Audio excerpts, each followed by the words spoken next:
regardez un tuto TikTok sur N8N, vous construisez le workflow le week-end et le lundi matin, ça tourne. C'est merveilleux. Sauf que le mercredi, un client furieux. Pourquoi? Parce qu'il a reçu un email de prospection froide. Il est client chez vous depuis 2 ans. Le workflow a fait exactement ce que vous lui avez demandé de faire, c'est-à-dire envoyer des messages à la base. Vous n'avez pas prévu l'exception. L'exception, c'est ce qui fait toute la différence. Et ça, c'est ce que la vidéo TikTok ne vous montre pas. Pas comment le flow fonctionne, mais ce qui se passe quand le flow rencontre la réalité. Quand on met votre système en face de la vie réelle. Un client dans votre base de données n'est pas un prospect. Un partenaire n'est pas un inconnu. Une négociation en cours n'est pas un silence. Si votre workflow ne fait pas cette distinction, il va faire exactement la mauvaise action au mauvais moment. Avant d'automatiser quoi que ce soit, respectez cette règle fondamentale et simple. Si condition, alors action. Sauf si exception. Je vous donne un exemple très simple d'un flux automatisé. Si un prospect réserve un appel dans votre calendrier, alors on crée automatiquement une opportunité dans le CRM. Sauf si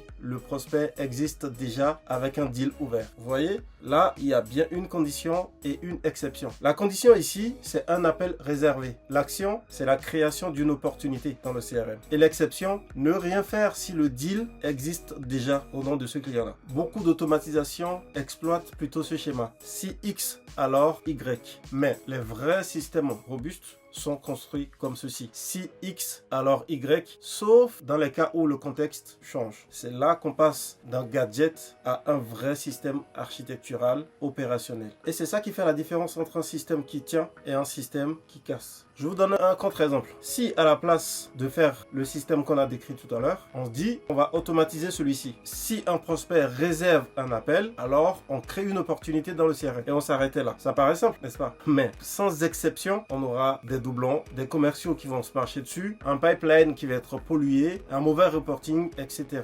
etc. L'automatisation crée plus de problèmes qu'elle n'en résout dans ce cas précis. J'ai créé un diagnostic gratuit pour identifier où l'information se perd, où les flux se cassent et pourquoi certaines organisations deviennent dépendantes de quelques personnes clés de l'entreprise. Commentez système et je vous l'envoie en DM.